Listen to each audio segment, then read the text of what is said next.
5, 4, 3, 2, 1. You're live with NeVE.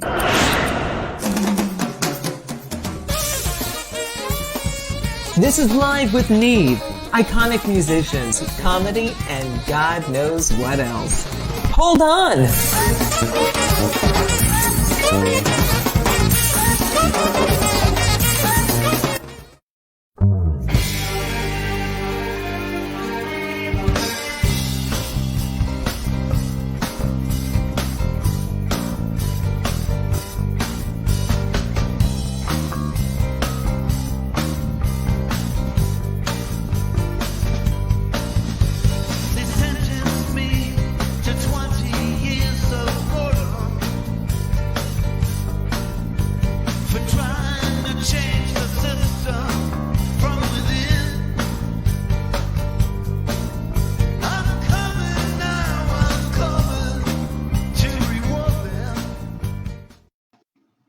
All right, hey everybody, good afternoon, and we are here, we're high in the highlands, and it's a beautiful day.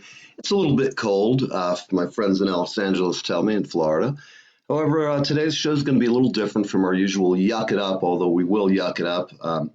Today we have a woman from the New Jersey Cannabis Association, which is a lobbying group, and I'm sure I butchered the name because I didn't have my coffee yet. However, I'll let her explain what she does in just a second. Medical marijuana in New Jersey is available for people, and we're here to talk a little bit about that. We're here, she's going to be talking to us about Jeff's Law, which, again, I'm going to let her tell you about it. The show came up just in the past, we knew we were doing it, but we haven't had time to get to know each other and all that good stuff. So without much ado, good morning, Joanne. How are you? Good. How are you? I'm excellent. Good, So good. tell us who you are and what we're doing and all that good stuff. I would say I would be doing a lot better if New Jersey legislators and politicians could get their act together more on legalization and expanding medical cannabis access. But that's why I'm here today. Well, great. Well, I am a medical marijuana person, and I think, I have questions for you just about what happens after legalization for people who have it. It'll be interesting to see, because if it's legal, why would people go through the medicinal process at all who need it? So what do you think about that? I get a lot of questions about that, actually, and leading up to the vote. I feel like one of the big things is the tax on medical cannabis is supposed to be removed over the next couple years, and that was because of legalization. It was part of the Jake's Law bill, which was in a package of bills with the original legalization bill and the expungement bill. They took that apart when they realized that they didn't have the votes for S2703, the legalization bill, and they did pass Jake's Law, which has the tax removal. But since they don't have the revenue to cover the program, they need the money from somewhere else. So legalization is where they're getting that. So if I'm hearing you correctly, you're looking. You need sponsors. You need people behind you to back you and to help you monetarily, not just not just with growing or farming or medical or anything like that. You need funding as well. Is that correct? Well, the program needed funding to oversee. So, and the CRC now is being formed, the Cannabis Regulatory Commission, and each of their members are getting $125,000. So that's a cost to the state. It's $125,000 to do what? To whom? For whom? For each of the regulators. Okay. On the board, it's a five-person board, Okay. They've appointed 4 people already. There's one last appointment by Governor Murphy. And, with the issues going on with him, whether he'll sign the bill or not sign the bills, we're not sure. So, I'm sorry, go ahead. I'm sorry, I didn't mean to. Some are asking him to conditionally veto it, and legislators who worked on these bills want him to just sign it. But there is a discrepancy between fining or arresting those under 21 for cannabis. And the legislators want it to be as they intended, which was for nobody to be fined or arrested. And Governor Murphy has an issue saying that he didn't think that we were legalizing for those under 21, which I guess essentially without some kind of repercussions, then it would be. But some legislators, especially Senator Ron Rice from the Black Caucus, he said if we start fining, citing those under 21, it's kind of a stop and frisk situation. And others are saying that it's, it would be like alcohol. So what's the next step? What do people need to do? People who are, I myself am a medical cannabis card holder as well. And and I'm in Florida, but you're in New Jersey. So what do people in your state need to do to help move things forward? Where do they go? What do they need to do? What's the first step? What is your advice to tell somebody who is just entering into your state or into the cannabis space at all? What are the steps? What do you tell them they need to do to be part of the movement and be effective? Well, it depends on how you want to participate. If you want to be a patient, you can sign up to be a patient. To go back to Neil's question, the tax removal would keep someone wanting to be a patient rather than just going about adult use. Hopefully we'll get home grow. So how does somebody do that though? But how would they go about getting, versus like what you went back to Neil's question, which I'm not sure, Neil, what was it that you had originally asked it? Oh, why would someone want to become a patient? Yes. Right. And I was also just curious. Hey, let me interject for everybody watching. This is not our usual rock and roll show. So if you're coming in here expecting me to start, acting like I'm smoking marijuana all afternoon, which you couldn't tell even if I did. And if I was, I wouldn't tell you because why bother? You can make your own judgment just by me bumbling around. But truthfully, that's natural anyway, that and aging. We are talking, and I guess Julie knows much more about the industry, but how do you, I think the money question is where, if somebody today, if they're a patient, okay, what services would you, or have you, is there an ad hoc network of people who are helping people who are like low income or any of that stuff? Or do you find like the liquor lobbies making it hard to pass these kind of things? I know they're kind of 3 or 4 questions at once, but I'm a drummer.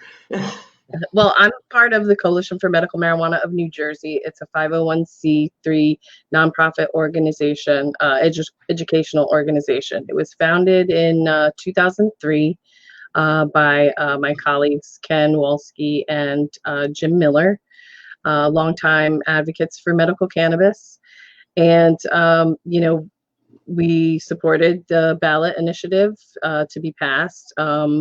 One, because it will help people that can't become a patient access pretty much like over-the-counter medicine, cannabis medicine, and also to stop arrests for cannabis at all, and also to help expand the medical program even more by, we had over, it's about 60% of the vote we had. So legislators now know that the people of the state of New Jersey support access to cannabis. It's been approved now. Am I wrong? It's twice now that we've approved this in the past 8 years. Yeah, well, the medical was Passed passed. during Christie's reign. Yeah, yeah, and now adult use. And Mm-hmm. so we're hoping to get home cultivation for patients, especially in light of legalization, Mm-hmm. because the medical access here has been so difficult. And Right. legalization, although long term it should make it better for those trying to access it, it also gives us kind of the access is terrible. And legalization, you're looking at opening the door to millions of sales on top of the sales that they can't handle right now. And with legal challenges for ATCs, the licensing new What is an HTC for those who A- don't know? ATC is an alternative treatment center. It's a Okay, I gotcha. Thank and you. the state has not been able to license any new ATCs. We had 6 original.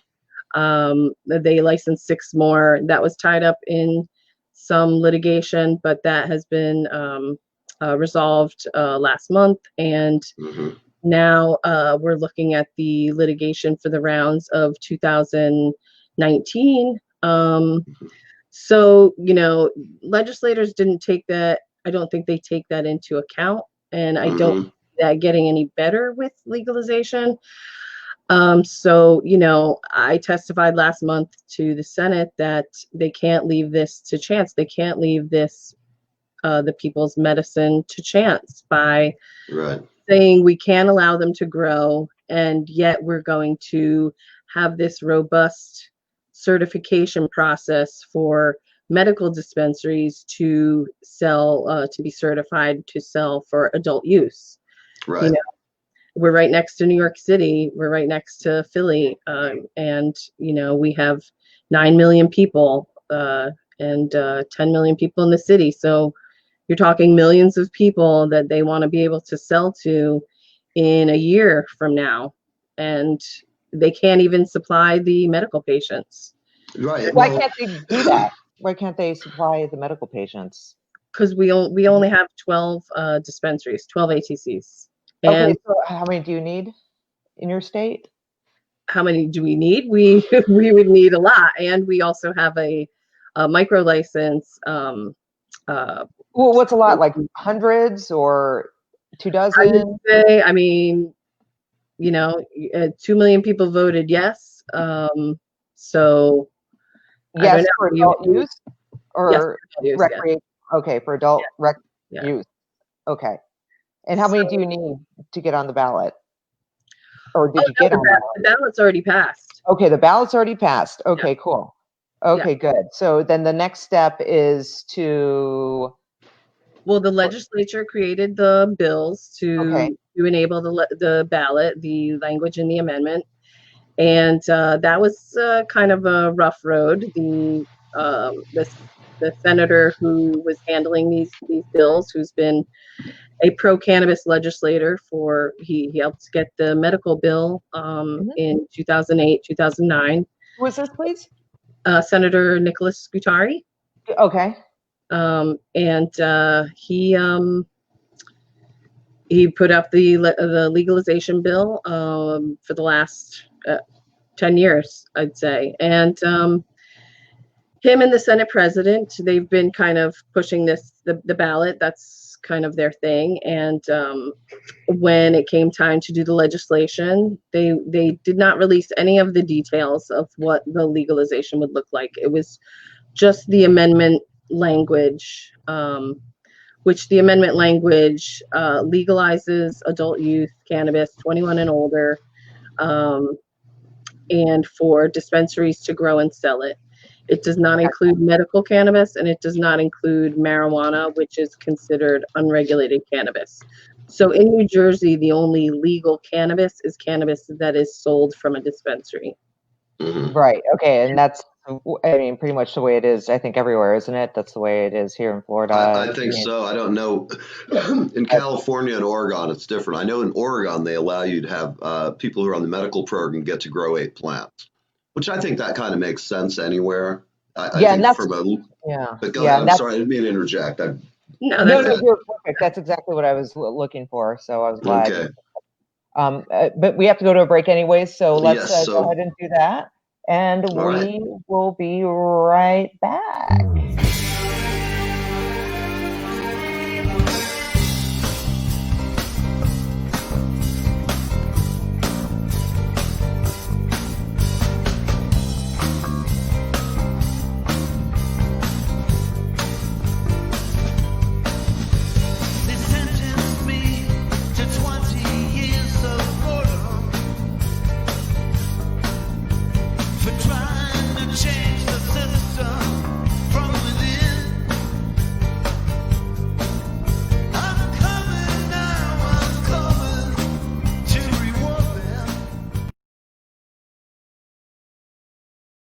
Hi, this is Leland Sklar, and I am hanging with NeVE, and I am having the best time of my life.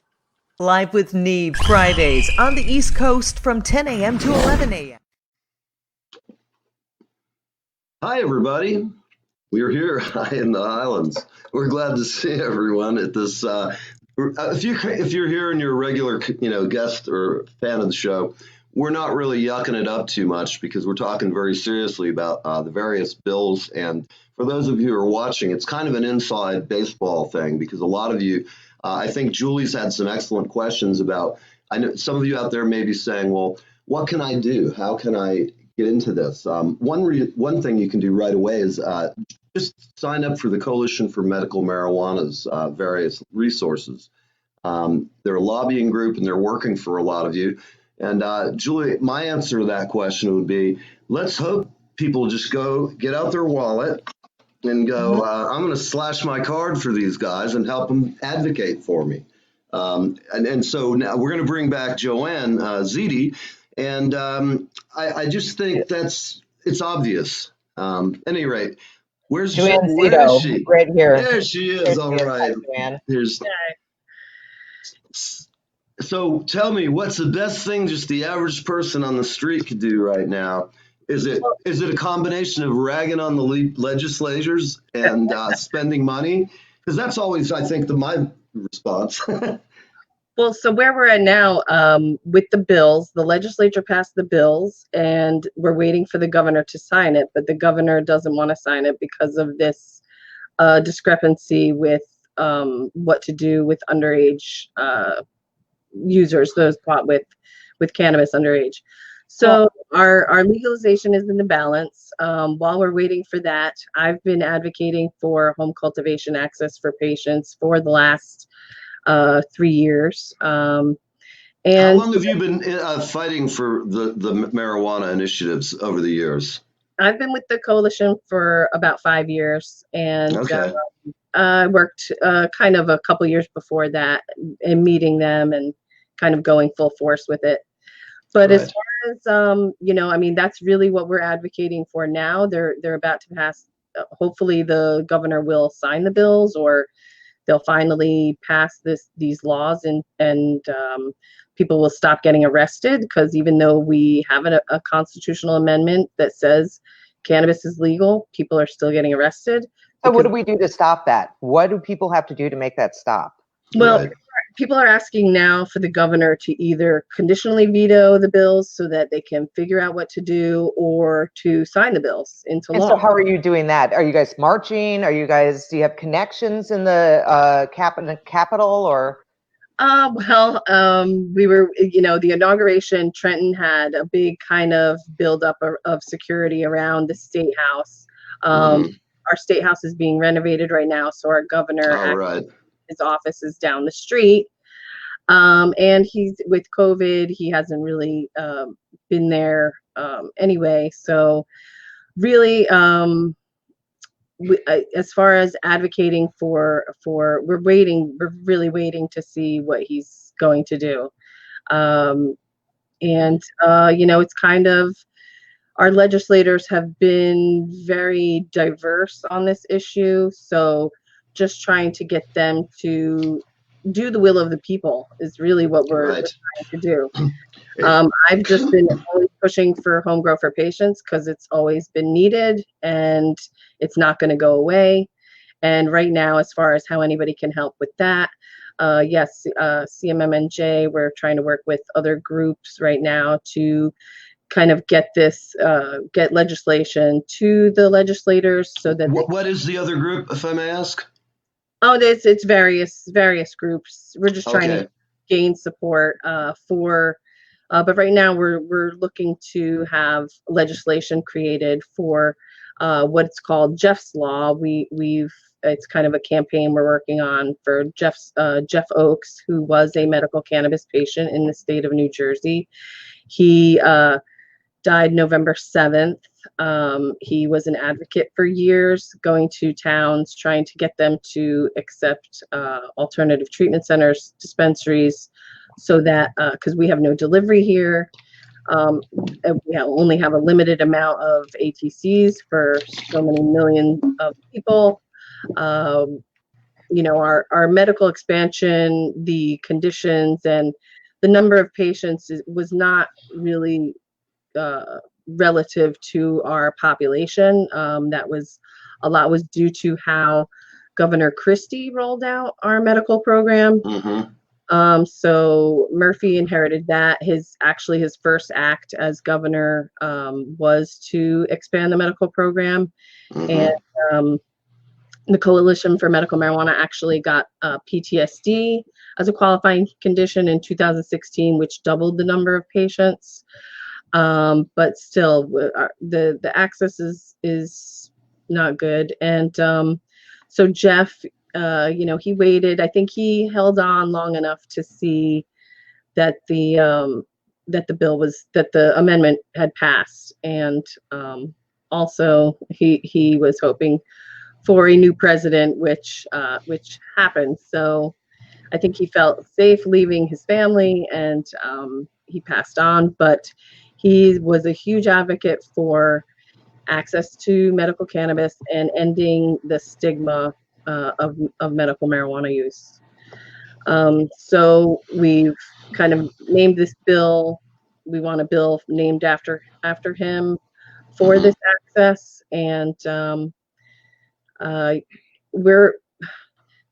I feel like the legislature does support it for the most part. I mean, I feel like if you supported the medical expansion a year ago, there was only 5 senators who did not vote for the medical expansion bill. Who were they? I believe it was Bucko, not Bateman. I don't have the list in front of me right now. Okay, no, that's okay. They were relatively GOP. Okay, all right. I was curious about that. I'm not going to rag or say anything good about anybody. I'm tired of the whole thing going on. It's just like, okay, we're here now. Let's just you know what I mean? Like I had to ask because I would think it was foolish of the GOP. It just seems like an issue that no matter what party you're in, having people who are dying of cancer being able to grow a few plants in your backyard just makes sense. I don't care if you're Republican. I don't care. Whatever, you could be the most weird person and political party we've never heard of, but you know what the fuck, guys? That's what I have to say. You know, I could Go say ahead, in Florida, Julie. it passed at 73.8%, and we are and we're over. You know, we tilt red. So it's on both sides. I mean, I can see in the South wanted it. Yeah, but in the South, there's Florida. Demographically is. It's pretty diverse because you've got like the inner parts and up in the north and the panhandle. It's like 2 different worlds. It is up there, yeah. A lot of cows, a lot of it's a large Baptist community, and I have nothing against the Baptists, but they don't they see the almost. They see the things the way they do, and so I would think even those folks, anybody, don't care what religion, say it's your mom. And she's dying of something, and you're not going to grow some weed to help her not have to take all the shit that goes along with being a cancer patient. And I speak of this from personal knowledge with family and friends. And, like my brother passed away from AIDS. And, there was a lot of stigma about people smoking weed back then, not amongst anybody who smoked weed, because there were lots of people. It should have been legalized, in my opinion, decades ago. It would make sense from the money making, all the reasons they've trotted out now It's as if politicians on both sides have been just like sitting here for 20 years going, oh no, I got to look tough on the war on drugs here. The war on drugs should be spent on things that are really screwing up our society: opiate addiction, crack cocaine, all this other stuff, even crack. I know it's a smaller percentage, but the big animal, meth, and then you've just got heroin and fentanyl out there killing shitloads of people. And how about they put a little game time in on that instead of busting some guy for growing a couple of plants? That's common sense. And I mean, I just don't see how it's going to work out even now. The fact that you and I, a good concept is if two people or three could sit down and draft it out on a cocktail napkin. What are the biggest, things that are important for people who are sick? Start there, because you get your nose under the tent. Hopefully we can push forward. In my opinion, nobody in New Jersey or anywhere should be getting arrested when they're dying, for Christ's sakes. I mean, it's just not, it's like kind of barbaric. We know better. The science says it's not that harmful. I mean, like anything. I mean, if you smoke a ton of weed all day long, you're going to probably get respiratory problems, but that's a self-limiting problem. I have yet to see somebody just keel over dead from smoking. There's none. I've never heard of it ever. I mean, it hasn't. The bag of donuts was like started here, and then I got 3 more of them and ate them all like, ooh. That I'm dangerous if I smoke weed. I'll eat a lot of cupcakes too. I'm deadly. The ladies here at Bayshore Bakery, you guys, thanks for the killer cupcakes. They're big and large, and I'm kind of craving one right now. I may have to drive down and pick one up. But getting back, we got to make a little joke about the whole thing. I think a lot. Go ahead, Jules. No, go ahead. Say your thing. I didn't mean to. I was just gonna say, I think a lot of people, and I'm in my age group. I'm a boomer, and I'm approaching 60. I'm not going to tell you how close, but damn, too fucking close. Anyway, I remember when the first people I saw in my generation started trying to get their parents weed. This started like 20 years ago in my existence, and it's so funny sometimes when people think it's really bad and they're terrified that they're going to start hallucinating or worse. I'm always amused by some of my friends' experiences. We had a guy on our show today. We had Mike Imperato, our rant man, was telling me. I didn't think where it came from, but Mike was telling me that his dad got legal weed out in Arizona or where, I don't know where he was. He's out in the desert somewhere. And he said he'd just completely get annihilated. The guy would eat shit. He was like, you know how people, they take Ambien, they go walking around, they're having sex with the neighbor in his bed, or, they're all gagged out. He said his dad was like this. Now, I don't think he was wandering around having sex with the ladies at the golf club. However, he was whacked. He said that, and I've never heard something so bizarre. And I thought he was kind of kidding me. I thought it was like some big joke. But no, he said dad one time went out with a bunch of steaks to the barbecue. And he ate 4 steaks. And then when they went out, they looked at him and he said, some dude stole the steaks. And then he took off running out of it. It was the most bizarre thing I've ever heard. And I was just like going to myself, wow, Grampy got, a little whacked out from that. I'd like to find out where he's getting that shit, One thing I wanted to jump in here.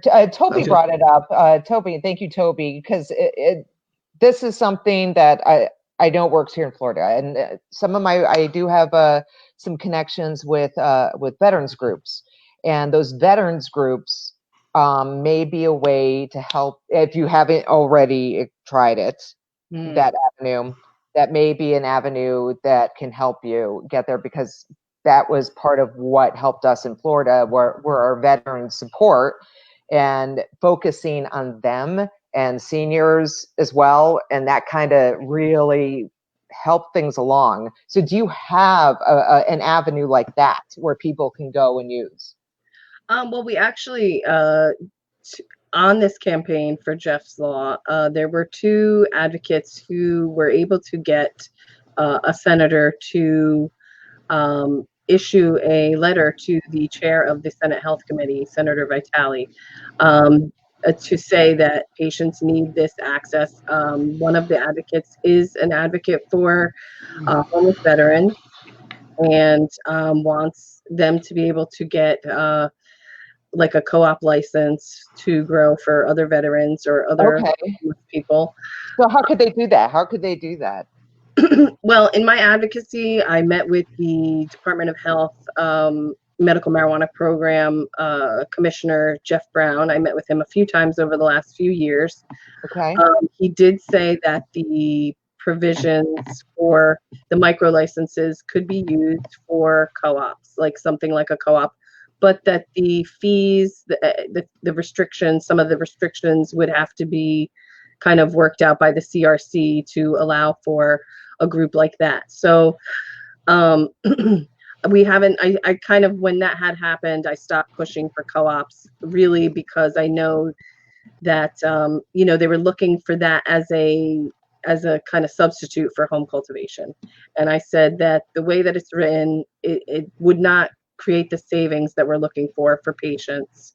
And also the immediate access you would have by having the plants in your home, not to mention the therapeutic properties of having plants, growing your own plants, and producing your own medicine. It's very fulfilling and rewarding.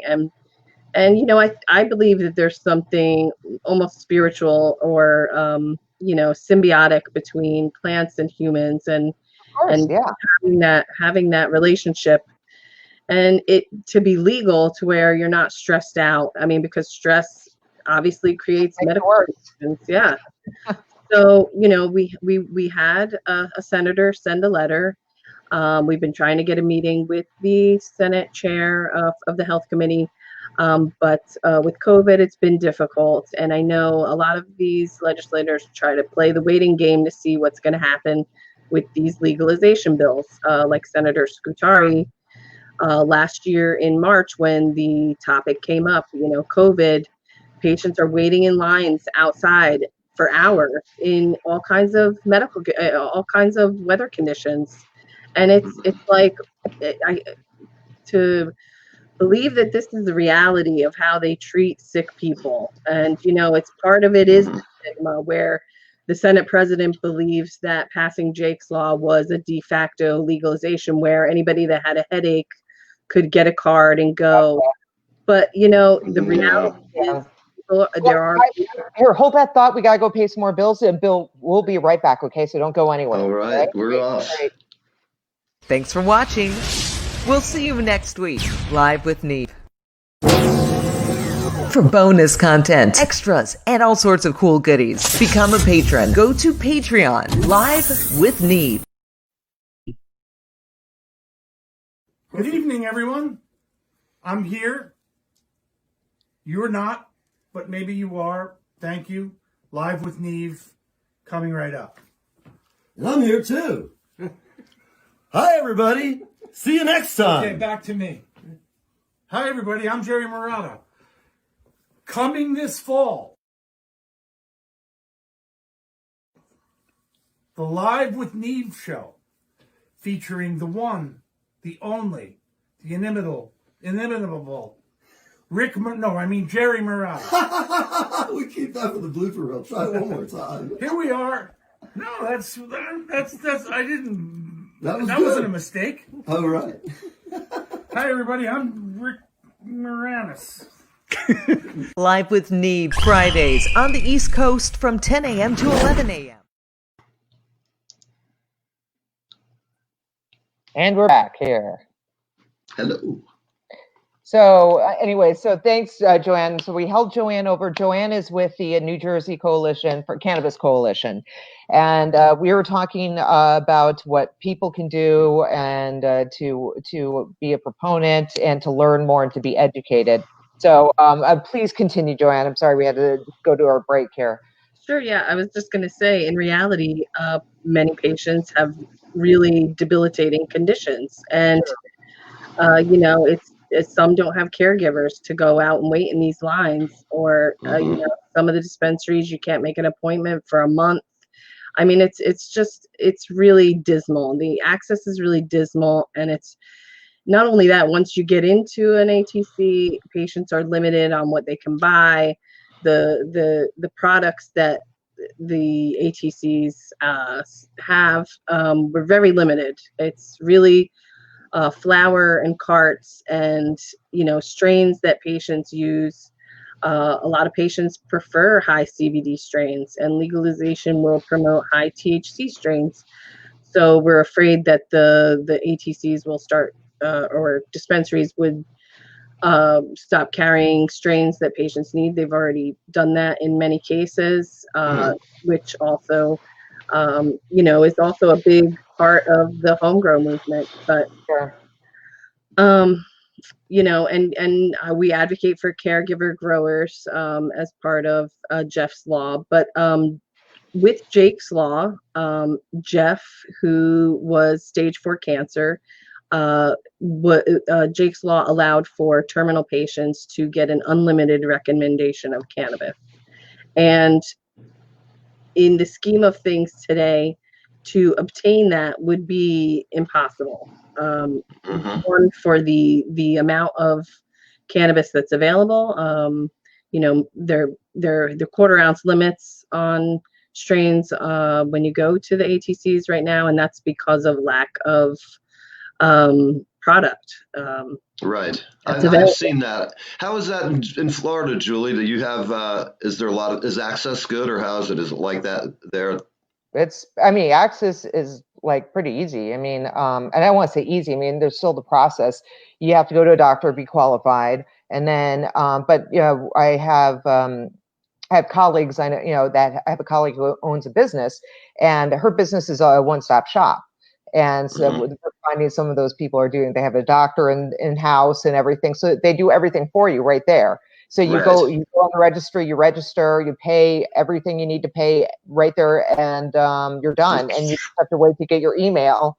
And once the email on the registry says that you're on the registry, that's proof. You're in the system, your orders went through, and you can go. And this way, there are dispensaries everywhere. We have like 6 or 7 of them here that we have, different types, and they're just, kind of spread all, every 10 miles or so. And there's, a whole bunch of smoke shops around them. Not in New Jersey. Oh, no, these are everywhere.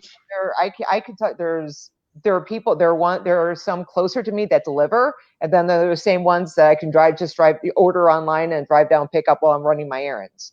So, we're pretty rocking down here. I didn't realize the rest of the world was that. You guys are struggling so much. I have to laugh, though. Free Enterprise has been doing this in New York City for quite a while. I have several of my friends I know who I was so jealous. I'm like, gosh, I'm sitting here looking at the city, and I'm like, I didn't have a card, so I'd just be like in amazement. And anyway.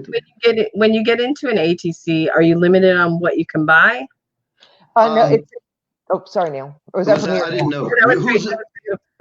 Who's that directed at? I'm sorry. I'm sorry. Your name again? Julie. Yeah. Julie. Yeah. So you get your order. Your orders are put through into the system, into the registry, and it is. I'll tell you. For me, I'm for my issues, I have to take higher doses. So, I can tell you the orders are generous to make sure that you never run out in between your you have to reorder up and everything. What was it, 270 days or whatever it is, or whatever it is. I forget how often it is, every 70, I don't remember. Anyways, it's just, there's enough there, because they've got it divided. I don't know. Do you guys have them divided up into different categories, like inhalant, topicals, orals, capsules, that kind of thing? Because that's how they do it here. They have them split up that way. So you get X amount inhalants, you get X amount topicals, you get X amount this and that. And so so you don't want to fill up. That way you're not, overfilling, filling every single one or all of your orders up immediately. You have, tiers of them. So you're not, so you still have plenty of medicine to use, if that makes sense. Do you guys have something like that there at least? Well, I think that edibles are considered like an 1/8 of your allowance. And most patients are allowed like 2 ounces. Some, they've raised it with Jake's Law to 3 ounces per month. Yeah. But it's about $500 an ounce. So yeah, you afford it. Serious help. Oh yeah. It's Oh, really just, and Ooh. yeah, we only have about some ATCs only carry maybe 6 to 10 strains at one time, and Right. most of them do not have edibles, and the only edibles we have are lozenges, and Right.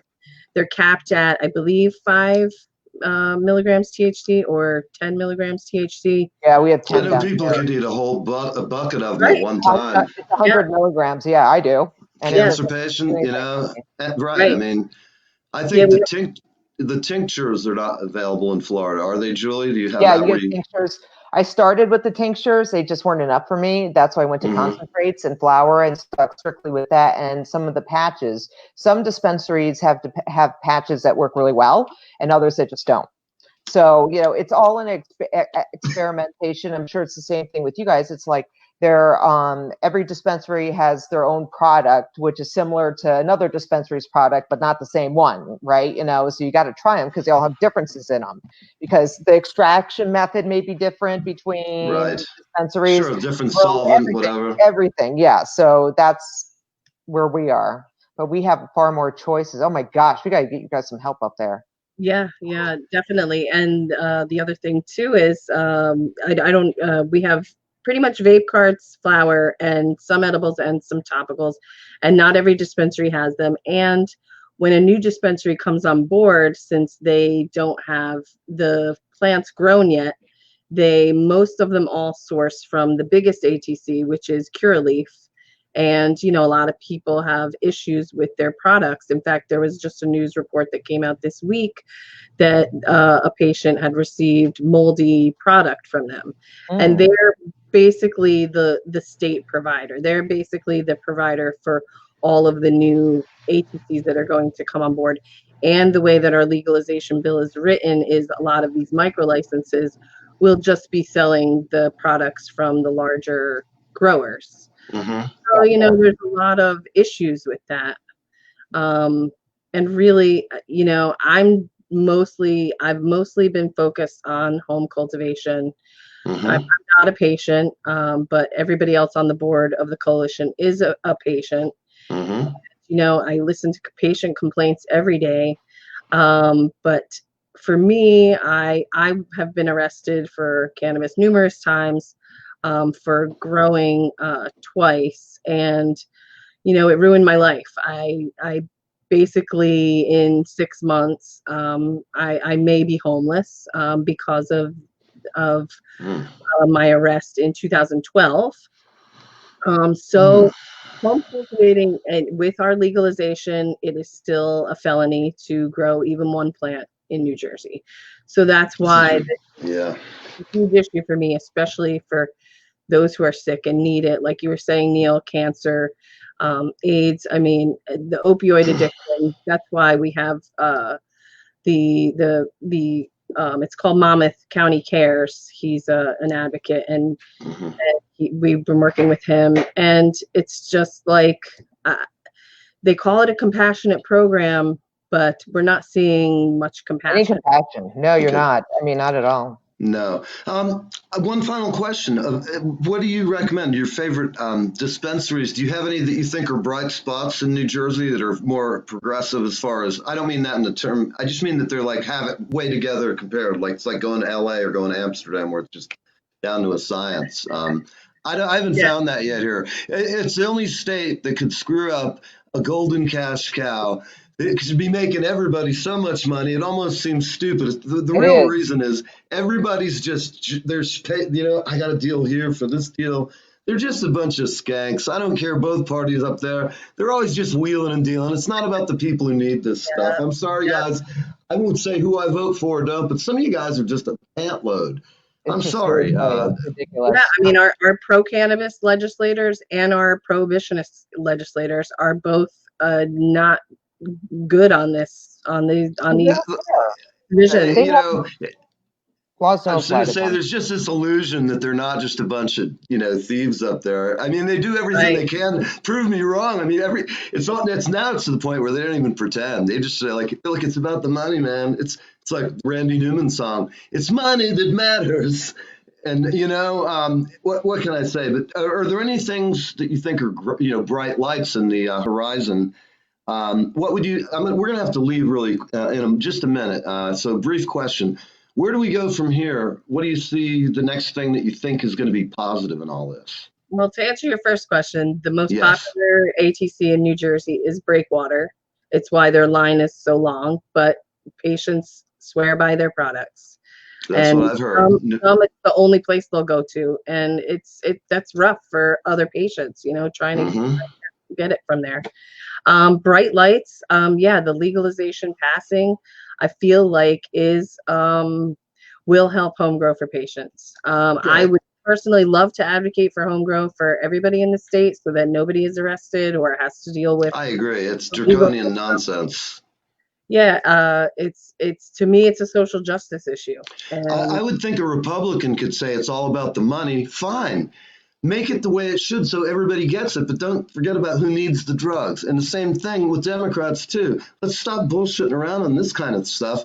This might be the one thing that could bring some of these jackoffs together, right? That's what I would say. I mean, like Reagan and Tip O'Neill hated each other, but they'd still sit down. At the end, it's about compromise that makes sense. There's so much shit that those guys, they don't see the obvious sometimes. Well, I think they fear. They also feel like they're not going to get the support of all of the legislators on this, but I feel like the support is there. And the people of the state have spoken very clearly, not once but twice, and we're still 8 years later still horsing around. I mean, that kind of pisses me off. This should have been dealt with in the first 2 years of his administration. Yeah, and not only that, I've brought up to them in 2018, Rutgers did a poll on the people, and they majoritively supported legalization, and they also voted 60% not to ban home cultivation. And there you go. This is just it being really. My mom used to say, "What are you doing? You're such an FSI." And an FSI is a fly shit inspector, and that's what all these guys are doing. Their lawyers are arguing, and they're. But anyway, hey, listen, thank you so much for being on with us. It's great to have you. Can you let us know next time you want something to tell everybody? Just let us know. We'd love to help out in any way we can. Send me just PM me your info and stuff like that, because I know some people I can probably hook you up with that might be able to help you. Okay, yeah, we have a petition for Jeff's Law, but I'm trying to keep the signers to those in New Jersey. Sure. Of course, but send the petition to me. Okay. Just send us whatever you need us to. We'll figure out how to get it out there, and we can do that. Great. That'll be helpful. Thank you. All right. Thank you so much. Have a great day. You too. Questions, comments, click on the chat box. For bonus content, extras, and all sorts of cool goodies, become a patron. Go to Patreon. Live with